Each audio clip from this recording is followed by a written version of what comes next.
BSNL जो है वो रिलायंस जियो से हार जाता है, बीपीसीएल यानी कि भारत पेट्रोलियम हार जाता है रिलायंस पेट्रोलियम से, ओएनजीसी हार जाता है रिलायंस गैस से, और एचएएल यानी कि हिंदुस्तान एरोनॉटिक्स लिमिटेड हार जाता है रिलायंस डिफेंस से। तो ये अंबानी निर्भर भारत है या आत्मनिर्भर भारत है? 20 रुपए का मास्क देने की औकात नहीं आप लोगों की, और 5-5 हजार लेने की भिखारी हैं आप लोग, भिखारी। कोई भी व्यक्ति कोरोना में घर में नहीं मर रहा है, आप रिपोर्ट को चेक कीजिएगा, अस्पताल में जाने के बाद लोग मर रहे हैं।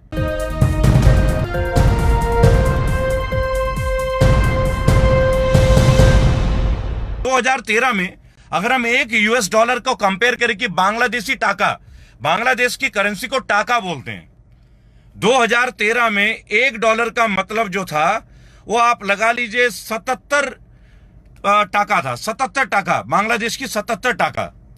और 2020 में कितना है मैं आपको बता दूं, 84 टका, यानी 7 टका का फर्क है, केवल 7 टका का। ठीक है जी भाइयों और बहनों, गौर से सुनिएगा, बहुत इंपॉर्टेंट चीज है ये। 2013 में एक यूएस डॉलर की जो बांग्लादेशी करेंसी का कन्वर्जन था वो 77 टका था, बांग्लादेश की करेंसी को हम टाका बोलते हैं। और 2020 में बांग्लादेश का मतलब एक यूएस डॉलर मतलब 84 टका है, यानी 7 टका का वेरिएशन है, 7 टका नीचे गिरी है, बस यही ना। अब हम भारत की बात करते हैं। 2013 में भारत की क्या थी जी? भारत का 56 था जी, 56। आप लगा लीजिए 56, एक यूएस डॉलर का मतलब 56 रुपए 20 पैसे था 2013 में। मेरे प्रिय भारतवासियों, 2013 में एक यूएस डॉलर की जो कीमत थी भारतीय करेंसी में 56.30, यानी 56 डॉलर मान के, 56 रुपए मान के चलिए, एक यूएस डॉलर मतलब 56 रुपए। ठीक है, आज 2020 में एक डॉलर की वैल्यू कितनी है जी? 74.76, यानी 74.5 रुपए, 74.5। आप समझ रहे मेरी बात भाई और बहनों? 18 रुपए नीचे गिर गए हम, 18 रुपए। बांग्लादेश 7 टका गिरता है, हम 18 गिरते हैं, लेकिन देश सुरक्षित हाथों में। माननीय वित्त मंत्रालय, आपने लठ गाड़ दिया, आपने लठ गाड़ दिया निर्मला सीतारमण जी, क्या जबरदस्त काम कर रहे हैं आप। बांग्लादेश जैसा एक छोटा सा देश जिसको भारत ने जन्म दिया, जिसको इंदिरा गांधी सरकार ने जन्म दिया, पाकिस्तान से अलग करके, आप समझ रहे हैं ना मेरी बात को? गौर से समझिएगा कितना बड़ा डेप्थ है। बांग्लादेश जैसा एक अदना सा देश जिसको भारत ने जन्म दिया, आज वो बांग्लादेश हमारे से आगे दौड़ रहा है। आज उसकी man power all over world में काम कर रही है, जूट जबरदस्त चल रहा है, लिनन के जो प्रोडक्शन है जबरदस्त चल रही है, उनके यहां टेक्सटाइल बूम पे है, और भारत में टेक्सटाइल इंडस्ट्री हाशिए में। आप सूरत देख लीजिए, अहमदाबाद देख लीजिए, दिल्ली देख लीजिए, मुंबई वडोदरा देख लीजिए, भारत में हाशिए में। भाइयों और बहनों, इतना बड़ा huge development, howdy Modi, howdy Modi, howdy Modi. क्यों भाई मोदी जी, मेरे माननीय और सम्मानीय प्रधानमंत्री जी, आप 6.5 साल से परिक्रमा लगा रहे हैं, इतने में तो पूरे अंतरिक्ष की परिक्रमा लगा लेते हम लोग। उसके बावजूद डॉलर जो है 2013 में 56 रुपए का वैल्यू था, 56 रुपए, आपने 74 रुपए में पहुंचा दिया, 74.5 रुपए में। कमाल के अच्छे दिन लाके दिए हैं मेरे बीजेपी के संगी साथियों और प्रिय बीजेपी के भक्तों। रेबल सदानंद पति की बात में यकीन करने की जरूरत नहीं है, लेकिन एक बार गूगल कीजिए, एक बार नेट खोलिए, एक बार फॉरेक्स को खोलिए, और उसके बाद ये जवाब मांगिए बीजेपी के नेताओं से कि जब मनमोहन जी की सरकार थी तो डॉलर औंधे मुंह तो नहीं गिरी थी ना? जब पेट्रोल बहुत महंगी थी तब हमारे यहां 70 रुपए लीटर था। अब जब पेट्रोल औंधे मुंह गिरी हुई है, हम 100 के पास पहुंच रहे हैं, लेकिन आप लोग तो प्रश्न नहीं करेंगे, क्योंकि 5 अगस्त को राम जन्मभूमि का शिलान्यास है। बांग्लादेश जैसा एक राष्ट्र जो कि मुस्लिम बाहुल्य राष्ट्र है, नेपाल एक हिंदू राष्ट्र है, आज नेपाल हमें पछाड़ रहा है। और हम क्या बोलते हैं?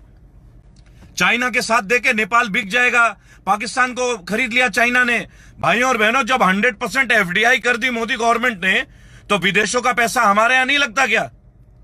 तब तो हमारा देश गुलाम नहीं होता क्या? लेकिन नहीं, हम कोई भी बात करेंगे दो पक्ष के तौर पे बात करेंगे। अगर बीजेपी के ऊपर बात आती है तो हम करेंगे ही नहीं, और अगर दूसरी पार्टी की बात आएगी तो तुरंत हम ऐप बदलेंगे, चाइना के ऐप बदलेंगे, हम स्नैपचैट बदलेंगे, हम फलाना करेंगे, हम ढेका करेंगे। मुझे ये बात तो बता दीजिए, बांग्लादेश की करेंसी 2013 में $1 में आप लगा लीजिए 2013 से लेकर 2020 7 साल में केवल 7% गिरी है, 7%।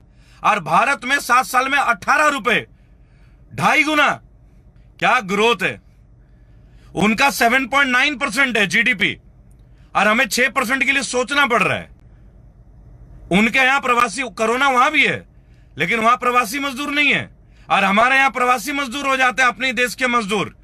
लेकिन नहीं, हमें तो समझ में आनी नहीं है। आप लोगों को एक छोटी सी बात बता देता हूं, इसी से अंदाज लगा लीजिए कि भारतीय सरकार काम क्या कर रही है। पहले भी उठाया था ये बात, आज भी उठाता हूं।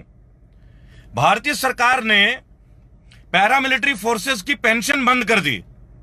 मेरे प्रिय साथियों, मेरे देश के नागरिकों और मेरे भाइयों और बहनों और सभी धर्म और जाति के लोगों, मेरे हिंदू भाइयों, मेरे श्रेष्ठ मुसलमान भाइयों, अमर सिखों, मेरे क्रिश्चियन के सेवादारों, एक बात मैं आज आपसे बोलूंगा। आप सोचिए कि हमारे पास तो बहुत बड़ा रिजर्व फंड होना चाहिए। हमने पेट्रोल की कीमतें बढ़ा के लोगों से वसूल कर ली, हमने रसोई गैस बढ़ा दी। बाबा रामदेव जी ने जो इतने बड़े भ्रष्टाचार के खिलाफ आंदोलन करते थे, इतनी बड़ी इंडस्ट्री चला रहे, उन्होंने आटा की कीमत 50 रुपए बढ़ा दी 5 किलो की थैली में या 10 किलो की थैली में, और बहुत सारे प्रोडक्ट हैं। लेकिन बाबा को कभी कोई देख नहीं पाए कि रोड पे आके लोगों को पैसे बांट रहे हो, लोगों को भोजन बांट रहे हो। लेकिन नहीं, वो आए थे भ्रष्टाचार के नाम पे, बीजेपी के साथ आए थे। आज जब बीजेपी गलत कर रही तो बाबा रामदेव को टाइम नहीं मिल पा रहा है।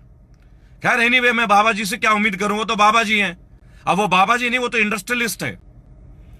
मेरे दोस्तों, मैं एक बात आप लोगों से कहना चाहूंगा, बांग्लादेश की जो रफ्तार है इकोनॉमिकली, क्या बांग्लादेश में पेट्रोल की यही रेट है? क्या दूध का यही रेट है? क्या फल और सब्जी की यही रेट है? उनकी जीडीपी बढ़ रही है, हर एक देश में उनके नागरिक अच्छे तरह से परफॉर्मेंस कर रहे हैं। नेपाल हमसे आगे जा रहा है, जीडीपी में आगे जा रहा है। इतना छोटा सा देश, कोई ज्यादा फसल नहीं है उनके पास। हमारे पास खनिज है, वाणिज्य है, एग्रीकल्चर है। और एक बात भाइयों और बहनों, मैं आपको पूछना चाहूंगा, मोदी जी अक्सर कहते हैं हम किसानों के लिए ये करेंगे, योगी जी भी बोलते हैं, विभिन्न प्रदेशों में इनकी सरकार बोलती है।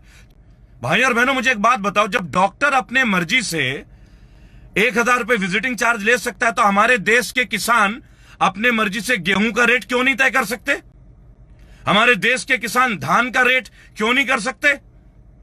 हमारे सब किसान अपने सब्जियों को रेट क्यों नहीं कर सकते? सरकार मंडियों का रेट क्यों करती है भाई? कश्मीर के, हिमाचल के लोग सेब का रेट क्यों नहीं रख सकते अपने तरीके से? गवर्नमेंट क्यों रेट रखेगी भाई? अगर गवर्नमेंट को रेट ही रखना है तो डॉक्टरों का भी रेट फिक्स करो, हॉस्पिटल का रेट भी फिक्स करो, कर दो 100 रुपए विजिटिंग चार्ज। बांग्लादेश में लोग अपनी चीजों को रेट कर रहे हैं।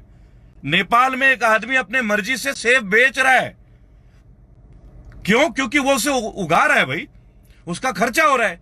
और आप क्या कर रहे हैं? डॉक्टर उगा रहे हैं पैसे, एजेंसीज उगा रहे हैं पैसे, आप टैक्स ले रहे हो, जीएसटी ले रहे हो। आप तो कोरोना में भी 500 रुपए का दंड ले रहे हो, मास्क नहीं पहने तो 5,000।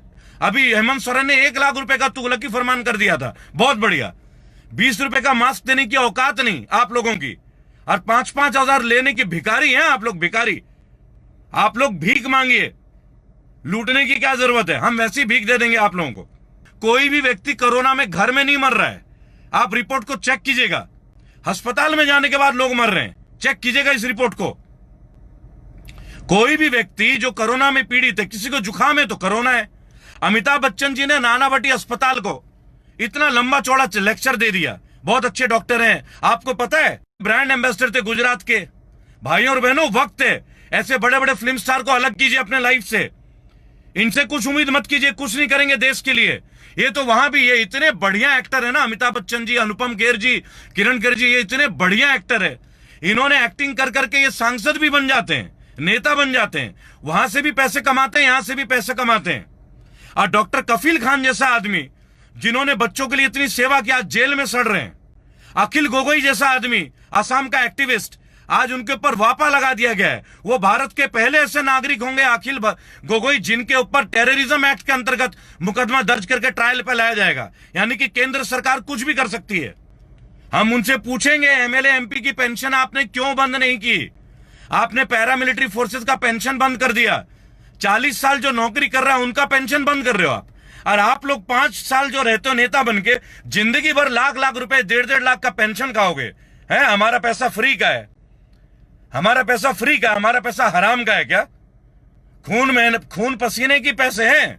एक पैसा हजम नहीं करने दूंगा। और फिर आप बोलते हो ना खाऊंगा ना खाने दूंगा। आप तो खिला रहे हैं मोदी जी, आप तो खिला ही रहे हैं। आप लोग तो विधायक खरीद रहे हैं ओपनली। ज्योतिरादित्य सिंधिया को कौन सी घुट्टी दे दी आपने? कांग्रेस छोड़ के ले आए। भाई और बहनों, आज बांग्लादेश एक इस्लामिक राष्ट्र, आज नेपाल एक हिंदू राष्ट्र हम लोगों को हरा रहा है। बीएसएनएल जो है वो रिलायंस जियो से हार जाता है, बीपीसीएल यानी कि भारत पेट्रोलियम हार जाता है रिलायंस पेट्रोलियम से, ओएनजीसी हार जाता है रिलायंस गैस से, और एचएएल यानी कि हिंदुस्तान एरोनॉटिक्स लिमिटेड हार जाता है रिलायंस डिफेंस से।